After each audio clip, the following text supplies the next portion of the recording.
Irmãos, abramos a palavra do Senhor no Evangelho de João, capítulo 3, faremos a leitura dos versos 16 a 21.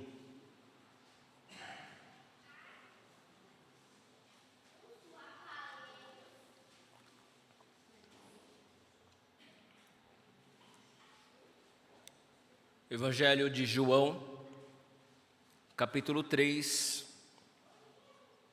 os versos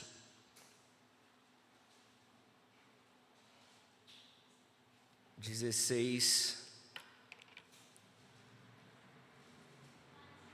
a 21.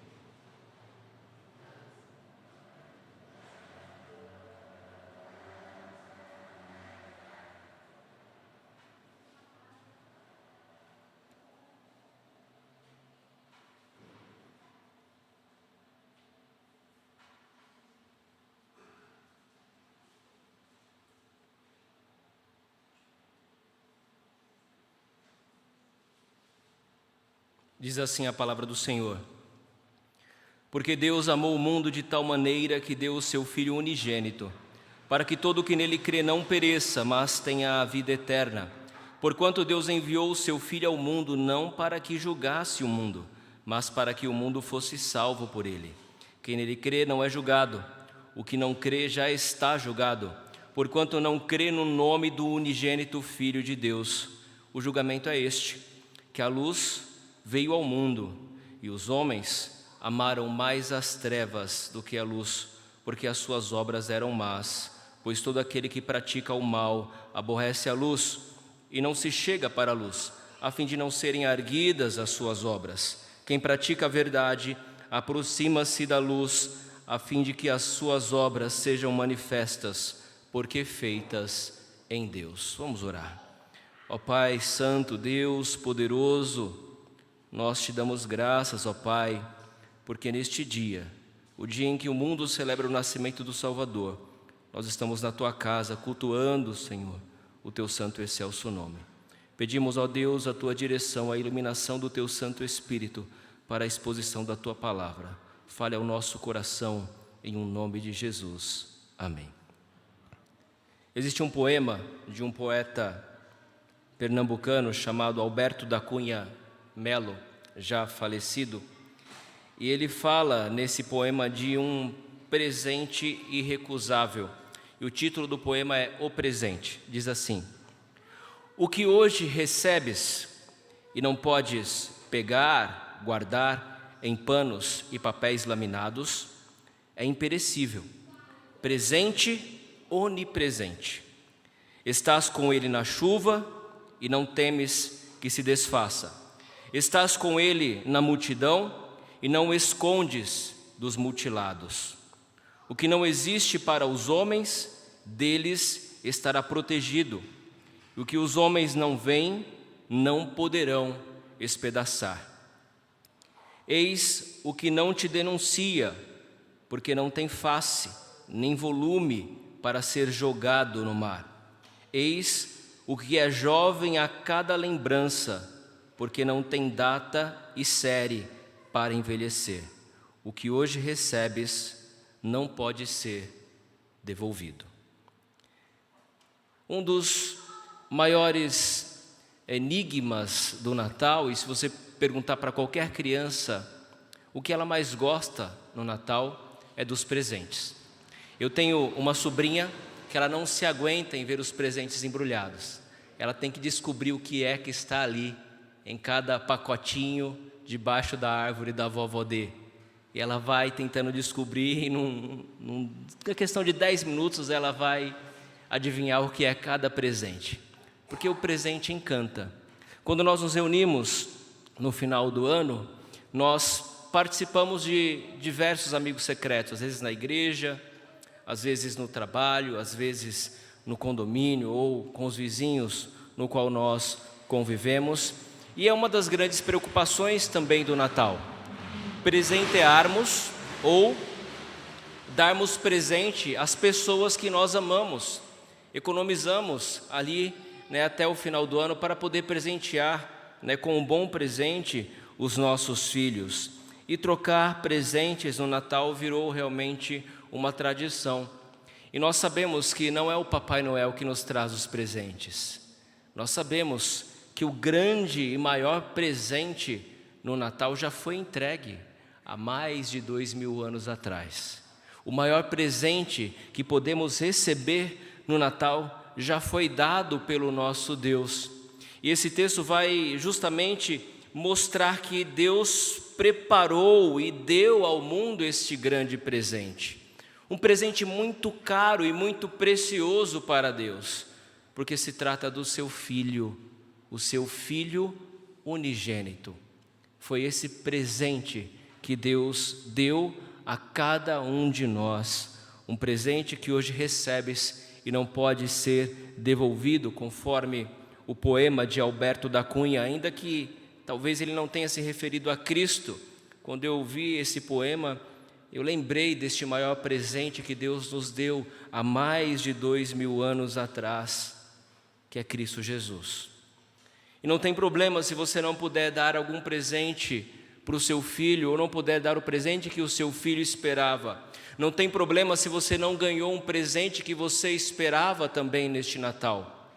O que eu quero que você tenha em mente é que o maior presente que você poderia receber já foi dado a você. É Jesus Cristo, o teu Salvador. E é isso que nós vemos aqui neste texto do Evangelho de João, capítulo 3, versículo 16. Deus entregando o maior presente, o próprio Natal, o nascimento do seu Filho Jesus Cristo.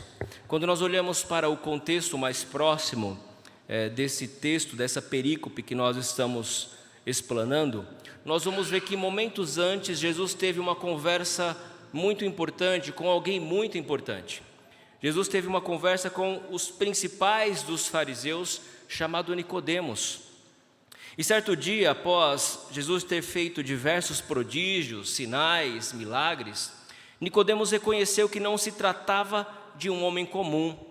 Ele então procura Jesus ali na calada da noite, tendo o sol já se posto, talvez para não ser visto pelos seus contemporâneos, pelos seus amigos do Sinédrio, pelos próprios fariseus que o acompanhavam, que seguiam aí a sua ordem. Ele foi à noite ter com Jesus. E ele reconhece que Jesus não era um homem comum, mas ele era um homem especial, porque os sinais que ele fazia só poderiam ter sido feitos, realizados com a presença de Deus ali, ou por intermédio da ação poderosa do próprio Deus com ele.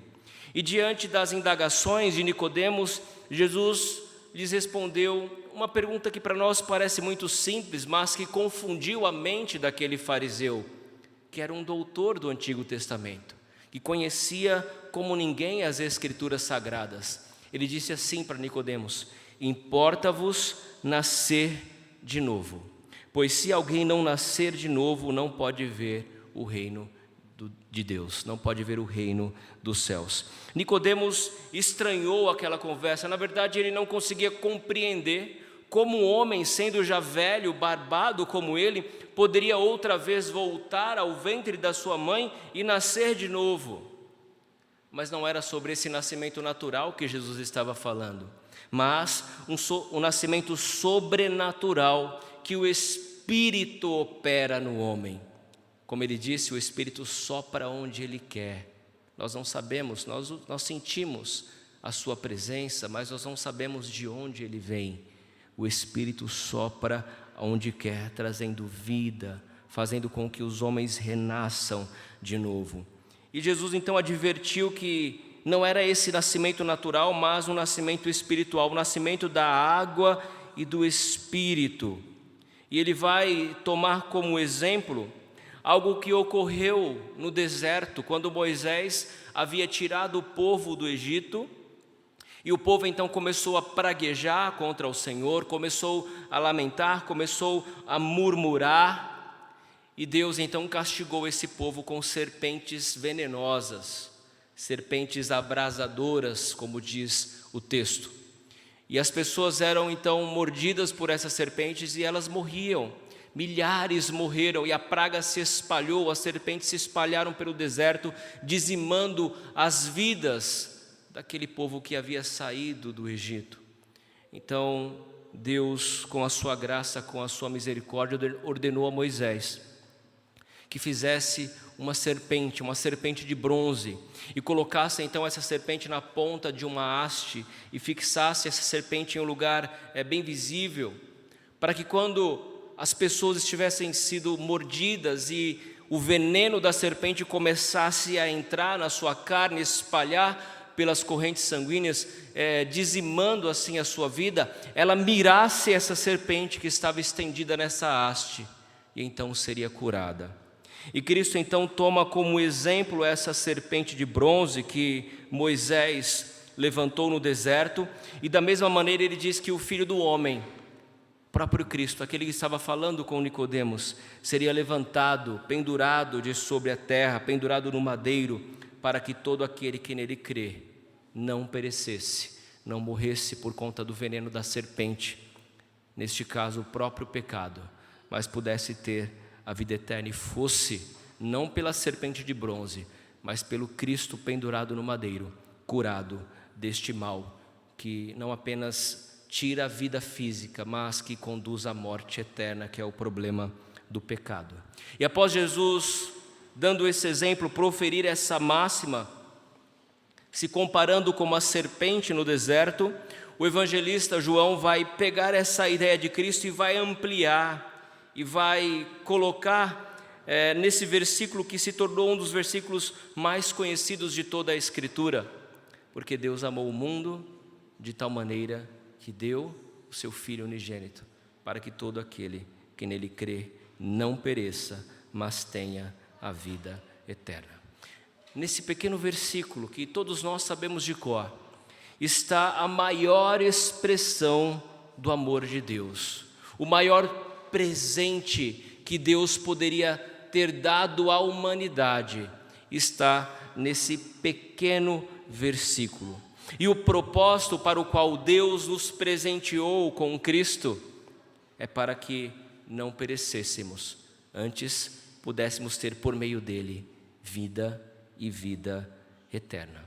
Conforme o texto que nós lemos, quando o anjo aparece a José em sonho e revela que ele poderia tomar Maria como sua esposa, porque o que nela havia sido gerado era fruto do Espírito Santo, ele então tranquiliza José.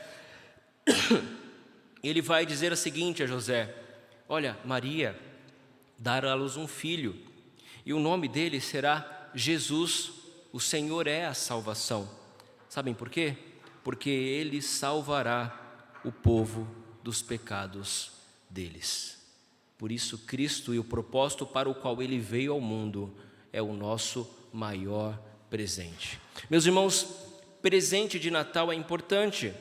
Você pode se esforçar e dar o melhor para o seu filho nessa data, seu sobrinho, o neto, aqueles a quem você ama. Mas não deixem de mostrar aos seus filhos, sobrinhos e netos qual é o maior presente que eles podem ganhar nessa vida. Não é o presente que você vai economizar o ano inteiro para dar para eles. Não é o presente mais caro que você encontrar na loja de brinquedos no shopping. Não é o presente que fantasiosamente eles imaginam que o Papai Noel vem à noite deixar ao pé da árvore de Natal.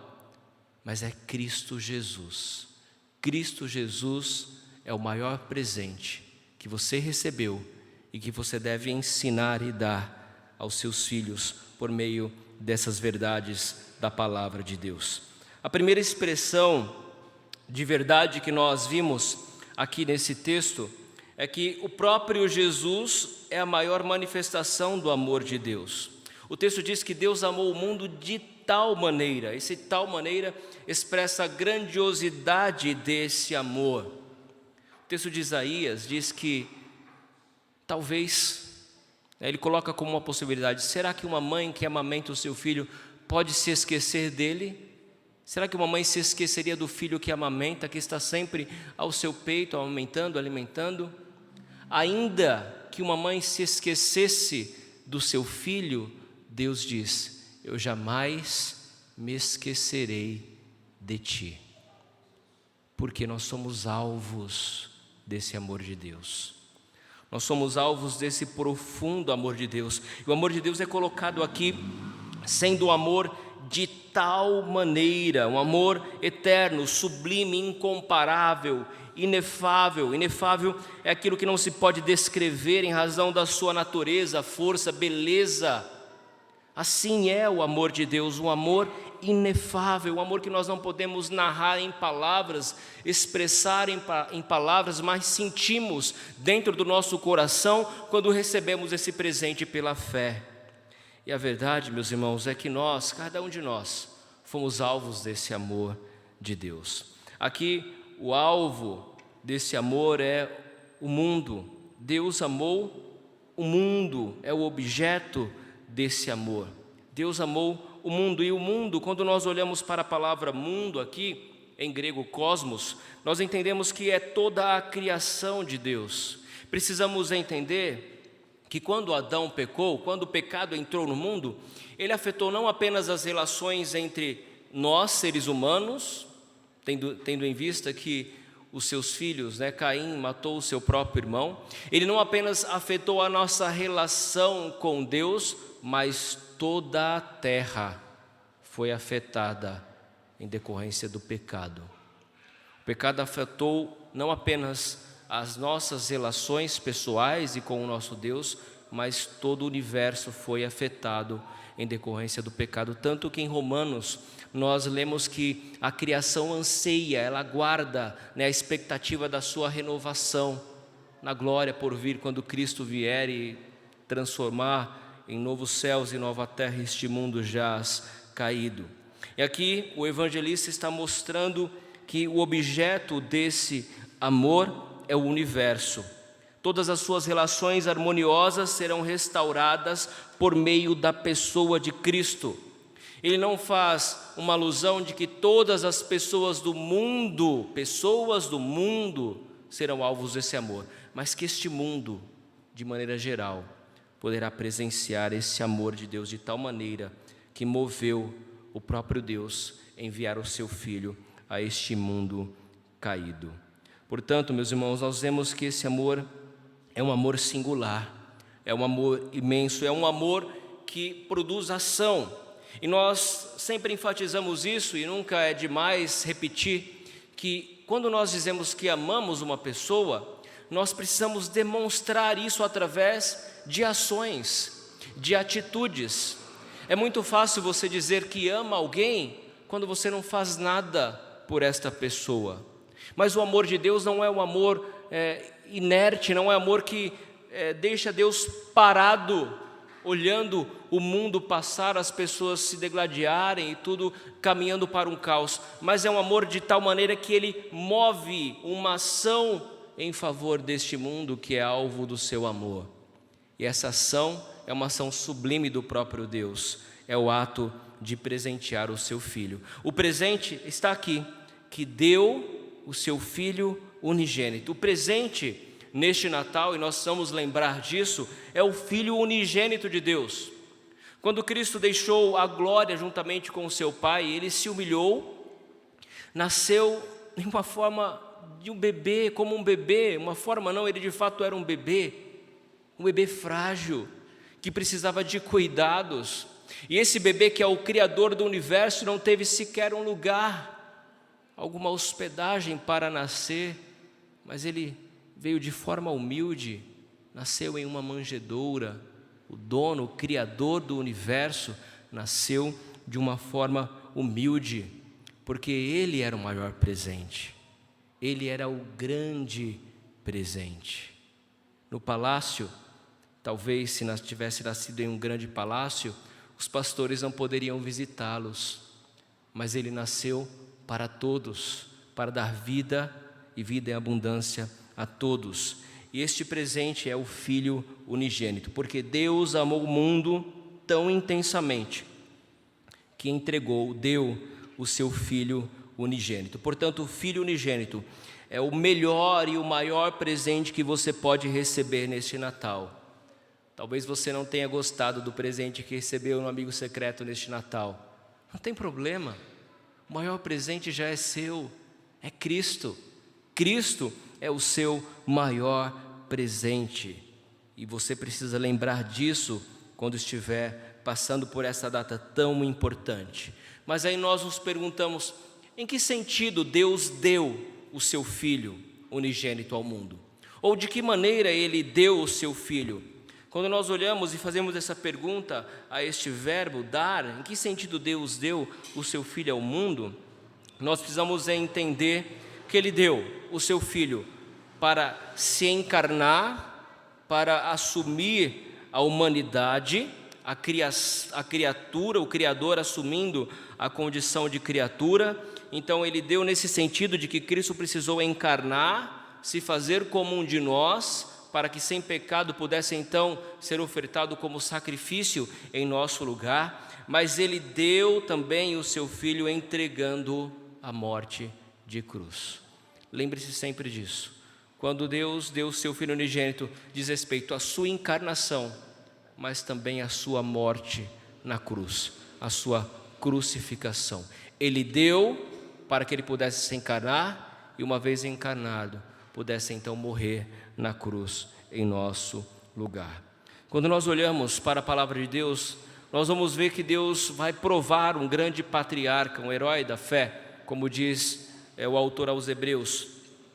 E esse herói da fé é Abraão, que recebe um pedido muito estranho e uma prova muito difícil para ele, o entregar o seu filho único, no sentido filho da promessa, aquele a quem Deus havia prometido que seria o pai de numerosas nações e por meio dele cumpriria essa promessa. Deus então pede a Abraão que entregasse esse filho como um sacrifício. Ele vai caminho de 3 dias. E Abraão estava convicto e faria isso, até que Deus intervém. Um anjo bradou do céu e diz: não faça mal ao seu filho. E preparou então um cordeiro para morrer no lugar de Isaque. Deus poupou o filho de Abraão, mas não poupou o seu próprio filho.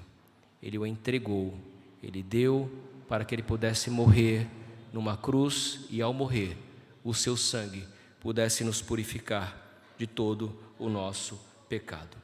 E qual é o resultado deste presente? É muito bom ver quando os nossos filhos ganham presente, eles vão empolgados. O Pedro recebeu um presente ontem, ele foi empolgado, abriu a caixa, puxou o carrinho com tudo e quebrou, quebrou o carrinho. A empolgação que ele estava para brincar com o presente. E é bom você ver as crianças brincando com o presente. Se bem que acho que eu brinquei mais que ele depois, com o carrinho de controle remoto. Mas o resultado é essa alegria da criança usufruindo desse presente.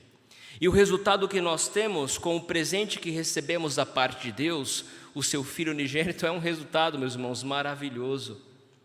Quando Deus entregou o seu Filho unigênito, Ele entregou com um propósito muito especial.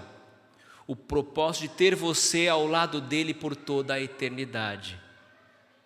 Quando Cristo deu o seu Filho unigênito, Ele garantiu a você vida eterna. Olha que coisa maravilhosa. Que presente melhor que esse. O resultado final deste presente que Deus nos deu é a vida eterna. A vida eterna que nós temos em Cristo, para que todo o que nele crê não pereça, antes tenha vida eterna. Esse é o resultado quando recebemos da parte de Deus esse presente especial que é Jesus Cristo em nossas vidas. Por meio desse presente, nós temos a garantia de que não iremos perecer, morrer em nossos delitos e pecados, porque o salário do pecado é morte. Mas, por meio da fé, para que todo aquele que nele crê não pereça, nós possamos então ter a garantia da vida e vida eterna. E aqui nós vemos a importância, o papel da fé. Como é que nós nos apropriamos desse presente que Deus nos oferece? Como é que nós tomamos Cristo como nosso presente quando Deus nos oferta? Deus está enviando. Como você vai tomar Cristo em seus braços? Você vai tomar Cristo em seus braços por meio da fé. Não apenas em seus braços, mas em seu coração transformando a sua vida. E aqui nós vemos salvação e condenação, e vemos a importância da fé neste caso. Porquanto Deus enviou o seu Filho ao mundo, não para que julgasse o mundo, mas para que o mundo fosse salvo por ele. O primeiro papel de Cristo ao vir a este mundo, na sua primeira vinda, não foi de julgar, não foi de trazer juízo sobre a terra, sobre os pecadores, mas o seu papel na sua primeira vinda foi para salvar este mundo em trevas. Foi para morrer na cruz e manifestar, tornar possível a nossa salvação por meio do seu sangue. Agora você precisa entender que você só vai tomar parte dessa salvação quando você crê verdadeiramente em Cristo Jesus. E o texto diz: quem nele crê não é julgado, e o que não crê, ou seja, a sua falta de fé, já é a sua condenação, porquanto não crê no nome do unigênito Filho de Deus. É necessário ter fé em Cristo. É necessário ter fé em Cristo como nosso único e suficiente Salvador. Há uma passagem muito bonita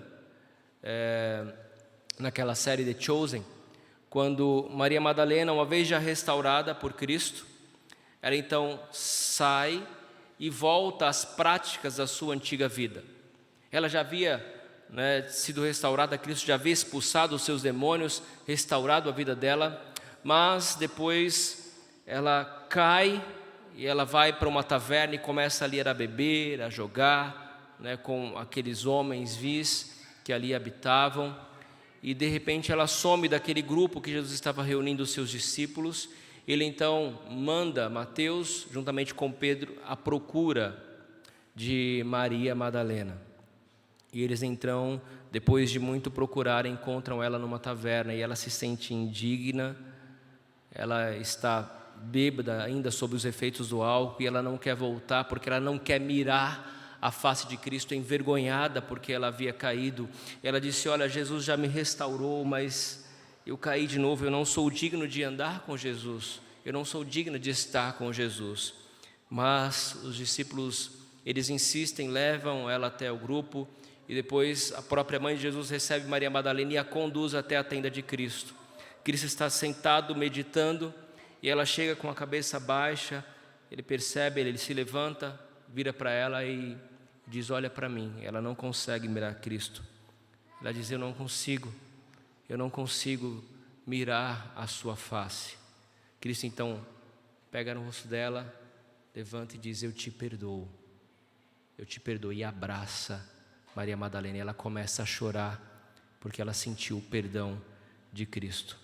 Cristo disse: você pensou que você não ia pecar de novo? Neste mundo ainda vocês viverão sob o pecado.